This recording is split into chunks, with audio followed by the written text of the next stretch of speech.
We are tired of professional victims, okay? Especially victims who are not even real victims. You want to be a real victim? Go get married for 40 years and then go get bent over in divorce court. Those are real victims. You're not a victim because you identify as a squirrel, okay? That's a personal issue. This is my Think Before You Sleep professional victim fatigue. Let's get right into it. I just wish there was something I could do for you all, like improve public safety for disabled folks every day, you know? Oh, no thank you. Anyways. For those of you who are confused, no, this masking video is not from 2020. It was released recently, like a month ago, and you have someone who is still saying that everyone has to wear a mask for COVID. If you are wearing a mask in 2025, you need to be robbing a bank. If you're wearing a mask in 2025, you better be holding an old lady at knife point for her purse, okay? We're tired of this. Because if you don't, then you're a bad person who deserves to be shamed for wanting to live your life normally. This person actually does a lot of masking propaganda, so let's see why. Why do you talk about masks all the time? Because the pandemic never ended. The government just removed emergency status and normalized sacrificing our most vulnerable. You know, it's weird how they were able to drop the emergency status and everything seems fine. It's almost like the risk of dying from COVID was heavily exaggerated and manufactured by horrendous policy decisions and the censorship of doctors with effective treatments. So this person who, by the way, works from home... And a lot of the propaganda was sponsored by the people who came up with the vaccine. Nothing to see here, folks. This message was sponsored by Pfizer. Doesn't have to deal with masking for an 8-hour shift. Is suggesting that we go back to some of the lockdown policies of a couple years ago that crashed the economy, threw a bunch of people into poverty, and damaged everyone's mental health. It's crazy. All for a disease that's basically killing nobody these days. Controversial take, the lockdown did more damage than the actual virus did. Controversial take. At some point, you have to do a cost versus benefits analysis. And if you get the short end of the stick on that, then you do what you can to protect yourself. Right. But this whole masking 5 years after the lockdown started is not an uncommon belief, actually. I've seen a lot of people promoting it. I'm COVID safe. If you guys aren't masking, I'm not going to be around you. You should go out more. It better be free. If I'm going out, it has to be free. And there needs to be barely anyone in sight because, yeah, COVID and people aren't masking. For context. Yeah, I'm not listening to a bearded lady tell me about what's good for my health. I'm not listening to a person who doesn't even know what they are as a being tell me what's right for me. I refuse to do that. This is like a mass hysteria. Notice that a lot of the people that are still pushing this mask propaganda are women. Tinfoil hat conspiracy theorists take here. I think that women are being purposely put into positions of power so that we can be controlled through fear. I think that women and these other types of people are deliberately being put into positions of power because they're easier to scare through fear. And when you use fear as a control mechanism, it doesn't require any logic. You don't have to explain anything to somebody that you can scare. I think that women are easier to control through fear. If given the opportunity, women are going to choose safety over freedom every time. So there's a systematic attempt to put women into positions of power so that the masses can be easier to control through fear. I genuinely believe that. Crazy tinfoil hat take, I know, but let's keep going. Both of those videos were filmed this year. Here's a whole page dedicated to masking propaganda with a comic that says, "Not masking is eugenics," followed by the caption talking about how the creator is mad that normal people on the left don't want to wear a mask every time they go outside. Actually, abortion is eugenics. Actually, look it up. Margaret Sanger. Are you just going to wear a mask forever? Yeah. I can only imagine the tyranny we would live under if this person got any political power. But more importantly, everyone is just tired of this type of person constantly playing victim and then using that to either tell everybody what to do or demand free shit.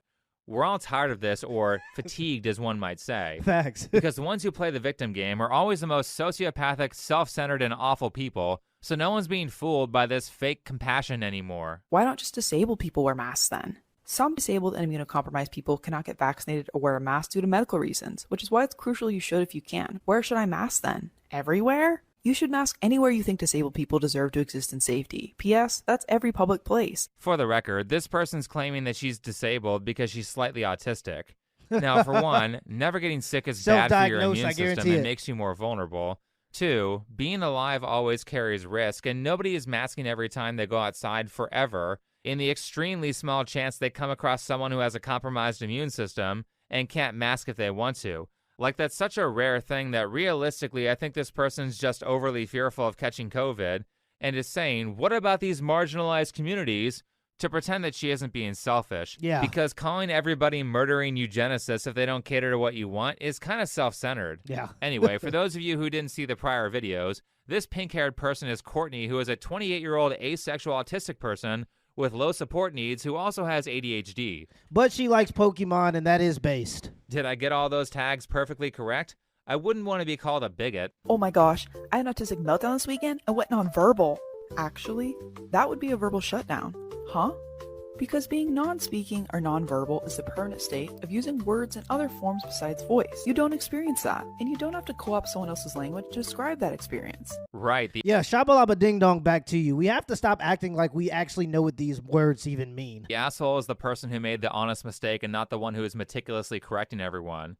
Anyway, basically all of Courtney's content is centered around what level of the victim tier you're on, and she seems to revel in collecting various diagnoses like autism and ADHD, so she can use that to claim that she is disabled and therefore oppressed, which really is just a personality trait that everyone finds annoying, because ultimately, the reason that they're playing the victim oppression game is to shield themselves from any criticism of their behavior. Exactly. Which brings us to a video that I made a little while back called Why the LGBT Movement is Failing, that included an entire 10 seconds of Courtney talking about some BS about being non-binary, and I basically responded with the same sentiment of this meme here, which is that once you see the bad haircut and the pink hair, you know this person's going to be annoying and offended by everything. Yeah, if they look like they work in a vape shop, you know you're going to have to be careful about what you say. And I mean, was I wrong? Is the stereotype incorrect?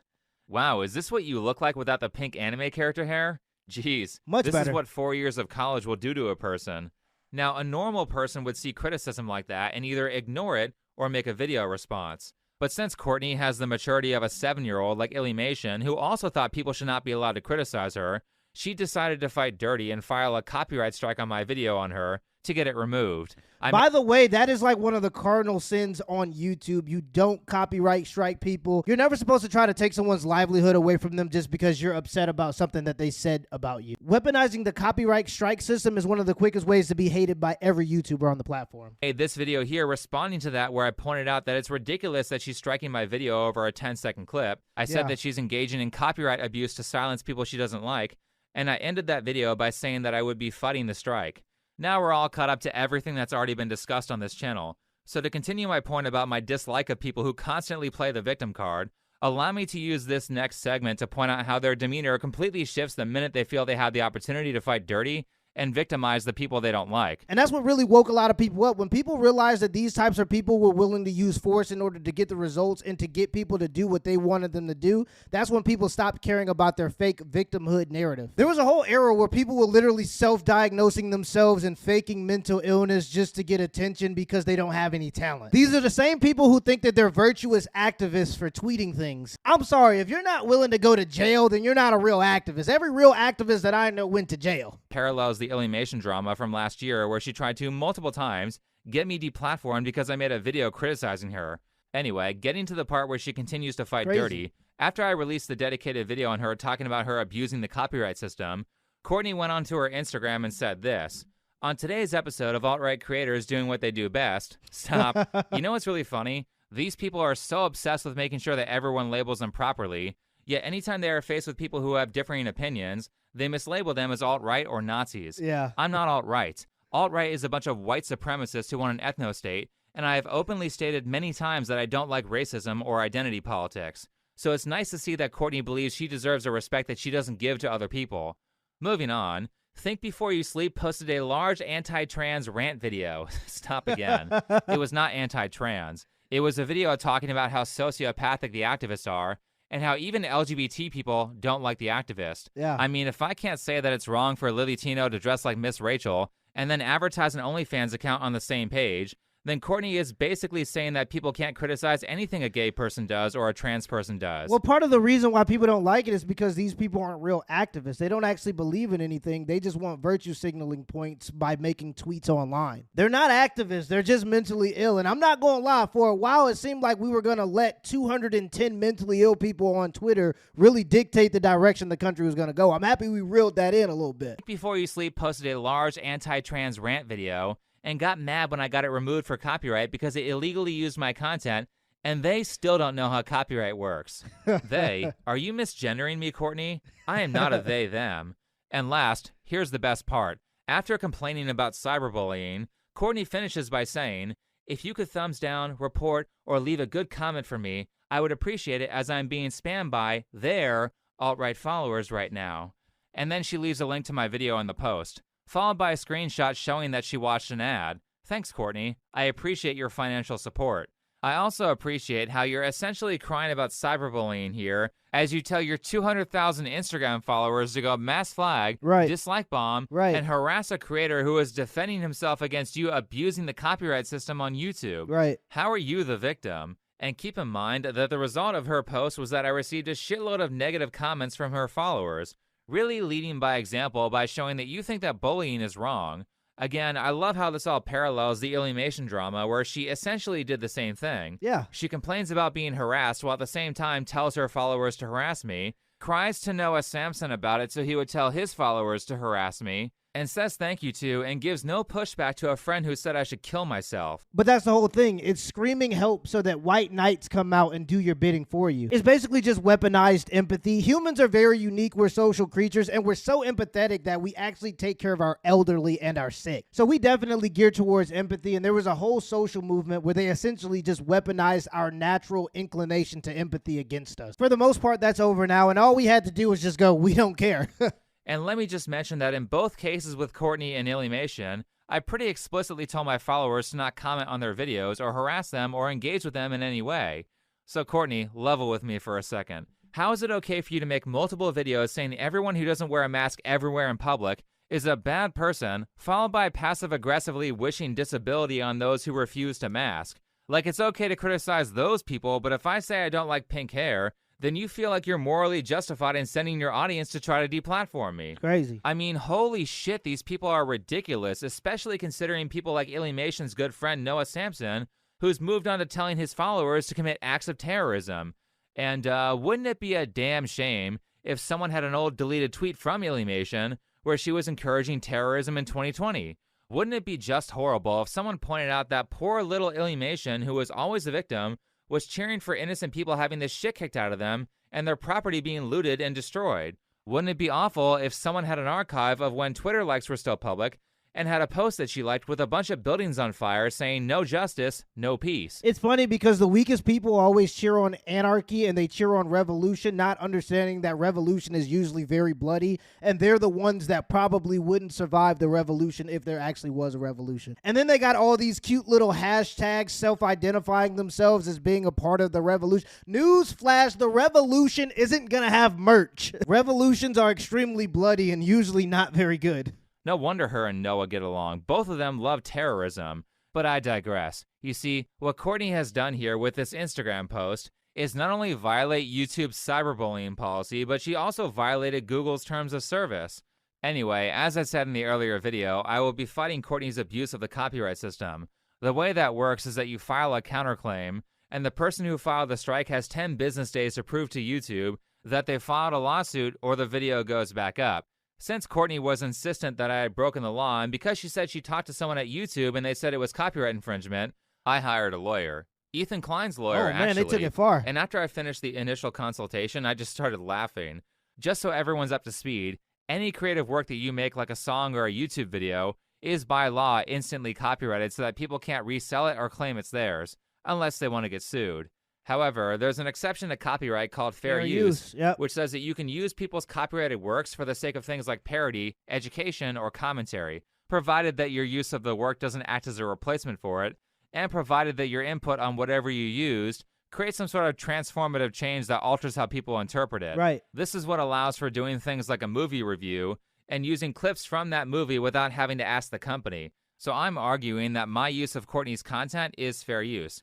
Now, that would have to be held up in a court of law, but since I only used 10 seconds and I gave commentary that argued against what she was saying, it's almost certain that it would be ruled as fair use. But that's not why I thought this whole thing was funny after talking to a lawyer. Now, I'm going to be brief on these specific reasons for why Courtney is screwed because I'm not trying to educate my opponent.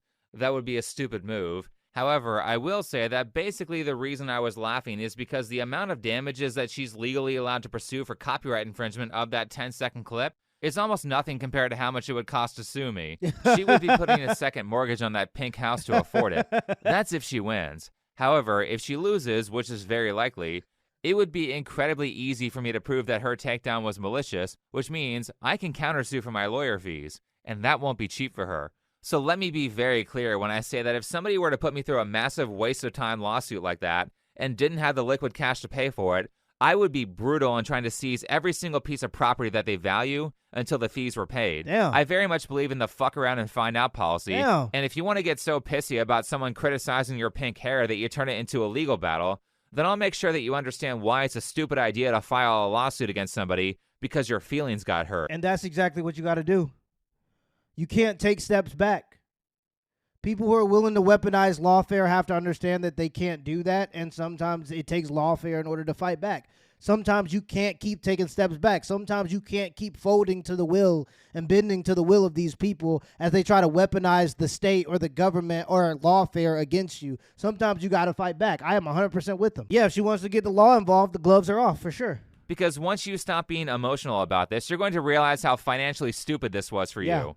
Now, as for what's happened so far legally, I filed a counterclaim and she backed down, probably because she doesn't have a lawyer or any actual understanding of how the law works, and she doesn't want to lose a lawsuit. Actually, just for laughs, let's go over how I know she doesn't have a lawyer. For starters, she said, a person at YouTube told me it was copyright infringement, instead of saying something like, my lawyer said it was copyright infringement. Yeah. Not to mention that YouTube purposefully does not take a legal stance on these issues because they don't want to be held liable. So Courtney was probably talking to a secretary or an AI chatbot that she thought was a human. Right. Now, let me further emphasize how stupid it is to not consult legal counsel for stuff like this, because Courtney 100% does not know how to shut the fuck up, which, as the defendant, personally, I love. So after she made that post telling everyone to mass flag my channel, she made a YouTube community post talking about my video where people were happy to confirm that they were mass flagging my video that broke no rules, which again violates YouTube's community guidelines. Here's evidence of that. The great thing about this post is that it helps my case for fair use. Her calling me alt-right and transphobic is a public admission that our viewpoints are diametrically opposed. Right. Thanks, Courtney. That'll make it much easier to argue in a court of law that my commentary is transformative and fair use because I'm arguing a viewpoint that opposes yours. Oh, yeah, and by the way, if you do decide to take somebody to court because you're not taking any steps back, just remember to be quiet about the situation and let your lawyer do what they're supposed to do. Right now, she's making this easy for him. The great part is that she deleted this post, another indicator that she doesn't have a lawyer, because deleting evidence like that is called spoliation, and there are penalties for that in court. I mean, she'd have to be an idiot to think I didn't save it. Speaking of, Courtney had no problem running her mouth all over the comment section of that post, and it would be a damn shame if somebody read through every single public comment she made and archived them. I mean, she was super arrogant about how knowledgeable she is about copyright law and how she has some sort of connections at YouTube. I guess it didn't work that well because my video is back up. Here's a comment that says, they're weird as hell for getting upset over this. Even if it is fair use as some people claim, you have a right to not be in a video if you don't want to. There they go misgendering me again. I'm not a they, them. And no, she doesn't have the right to not be criticized. Courtney is an influencer, and because she posts herself in the public square, people are allowed to comment on her. Exactly. If you don't want people commenting on you, then don't post stuff on the internet. Courtney responds by agreeing and saying that transphobic comments make a video not fair use? What? Did I read that right? Here's a comment where she's openly acknowledging that she told her followers to go harass me and how much she appreciates them doing that. And last but not least, you could use this comment to argue that the reason that she struck the video is because of the criticism and not because any copyright infringement was committed. Let me just emphasize that we have a ton of evidence that Courtney filed that strike in bad faith.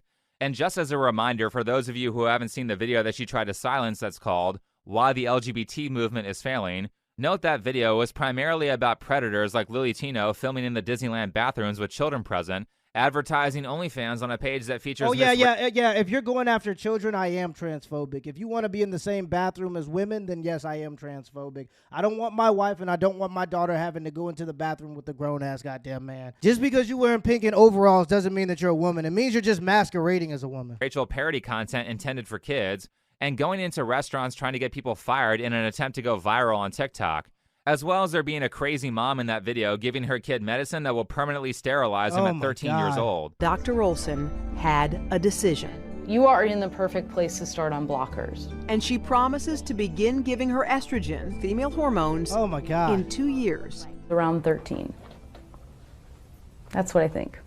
You're not going to wait until 16 to start. Yeah, all of these people should be put in prison. All of these women involved in this bullshit right here needs to be put in prison. If you're a man, if you're a legislator, Anything that has to do with this bullshit right here, you need to be put in prison. This is absolutely insane. And the fact that we let this happen to our kids is crazy. A nation is judged based on the results of their children. What are our children right now? They're addicted to porn. They're addicted to video games. They're damn near retarded. Their literacy rates are dropping. They're telling them to get sterilized and telling them that it's okay for them to get these gender-affirming care surgeries. Obesity and diabetes amongst children is skyrocketing. We have completely abandoned our kids, and this is the final result of it. We've let these fucking predators and these sick people, especially in the medical industry that were just trying to make a bunch of money, promote this stuff to kids, and it's just insane to me. The best investment you can make in the country is focusing on the kids, because they're going to literally be the future of the country. And I just think over the last 10 years, as a country, we've completely neglected and abandoned them. If gender is just a social construct, then why do you need to give kids hormones? It just doesn't even make sense. You know that, okay? Who's the bad person here? Kourtney is literally defending child predators and saying, I'm the hateful one because I spent 20 seconds in a video saying I don't like her pink hair and I think she's annoying. Everybody is tired of people like this. Everybody is tired of adults like this who behave like 5-year-olds, wagging their fingers and telling everyone what to do. POV, you stop living the life you thought a proper adult should and start living for what brings your inner child joy. This is what I mean. Everyone catered to me because I'm a child. I'm afraid of COVID, so here's this drawing I made to call you a piece of shit for not wearing a mask. You know, if you're a 28-year-old who has Peter Pan syndrome and want to play with children's toys, eat the diet of a kindergartner, and live inside of your obnoxiously pink house that I'm sure your husband is only pretending to like because he's afraid of you, then go ahead. It's America. Live how you want to live in private. But the minute you start bringing your childish bullshit around me is the minute that I start caring. And the minute you start pretending to be a victim as an excuse to treat people like shit is the minute I have a problem. Facts. And that's not even considering the larger community of all disabled folks who also experience chronic stress and dysregulation from unmet accessibility needs and living in disabled bodies in a disability-hostile world. Who cares? Survival of the fittest, buddy. Humans became weak when people with peanut allergies were allowed to live. These are the types of people who just weren't fit to survive. And look at her now. She's just like living in air conditioning. She can't even walk outside without having a panic attack, and she wants to tell us how we're supposed to live our lives. Right. We live in a disability-hostile world where we have a ton of accommodations and legislation to help disabled people, as well as economic supports for people who are unable to work. I mean, this chick should check out World War II Germany if she wants to see a government that's hostile towards disabled people. But ultimately, this line of messaging is not helpful to the people that she claims to be advocating for, which is typical of activism. And I get tired of people who have made it their life's mission to infect others with philosophy that turns them into useless victims. Right. And as someone who's black myself and has observed a lot of the mindsets that permeate within the black community, I think the one thing that's holding a lot of us back is the victimhood mentality. I've never been a fan of any group of people looking at me and saying, poor you because of this. And well, the reason why people love victimhood is because there are a lot of people who are losers and they want a reason, or they want somebody to blame for the reason they are a loser. And the funniest part is them quitting and blaming others for their failures instead of observing themselves and how they could be better is the thing that makes them a loser. You could be not doing well, but as long as you stay in the fight, you continue to grow as a person, you try to be a better person, you try to work on your flaws, you're not a loser. A loser is a person that just throws their hands in the air, they quit, and then start blaming other people for their own problem. But the reason why people love the victim mentality is because it's an easy way to justify you being a loser without having to look at yourself. And the problem is when you make the heroes in society a bunch of losers, then the next generation is just going to aspire to be the heroes, and those are a bunch of losers. Being brave used to mean that you were a firefighter. Now being brave means that you're like coming out as gay. Right. This victim mindset is rampant in a lot of communities. And it's not helpful to anyone because it just demoralizes them into achieving far less than their potential. Yep. Usually that results in them demanding stuff from everyone that they could have just gotten for themselves. What's worse in Kourtney's case, though, is that not only will she tell disabled people to avoid assimilating into normal society as much as they're able to, but also she'll tell them to self-diagnose mental disabilities, which is just the worst health advice.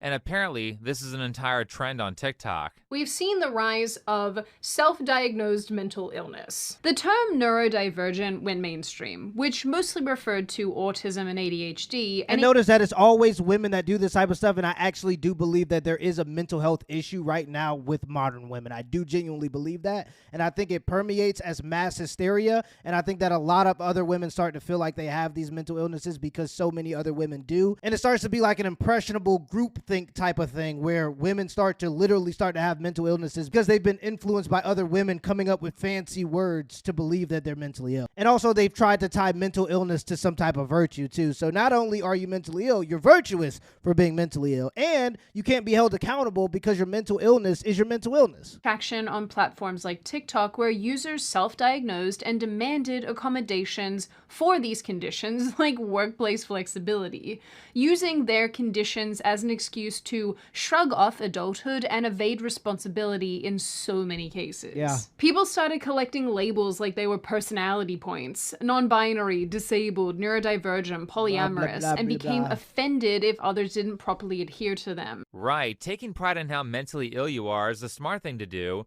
instead of getting accurate diagnoses and professional help. Right. All TikTok is doing in this respect is making people friendless and unlikable without giving them any perspective as to why people outside of the internet don't want to be around them.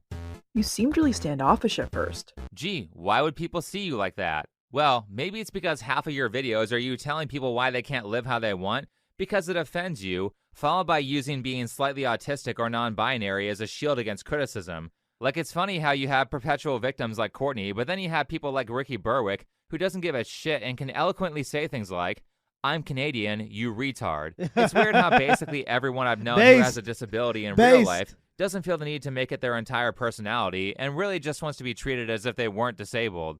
But then you have people like Courtney who are out here ordering everyone around, calling people evil eugenicists for not complying with her demands. People like Courtney are doing a disservice to everyone who needs help or accommodations to survive. Fireworks suck because they scare autistic and neurodivergent people too. 4th of July is a racist holiday that only celebrates the freedom of a select few. Okay, not only do we have to wear a mask everywhere, but now fireworks are bad because they offend autistic people? And the 4th of July is racist? I have to mask every day, but you can't wear earplugs for a few hours once a year?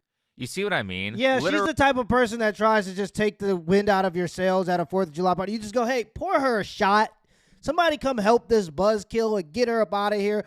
Pour her another shot. Have a drink. Relax, brother. It's fine. Everything's fine. And all irony is completely lost on her, as she is a Korean who complains about bullshit like Halloween cultural appropriation, as she dresses like an anime character from Japan. So everyone's done with this. Elon bought Twitter and stopped banning people for criticizing these professional victims. Yeah. And because of that, all of the other social media sites had to stop doing that to compete. Right. So, Courtney, maybe it's time to learn how to ignore criticism that you don't like or respond to it in the Coliseum of ideas instead of using the typical radical leftist below-the-belt cancel culture tactics. Yep. Because those don't work anymore.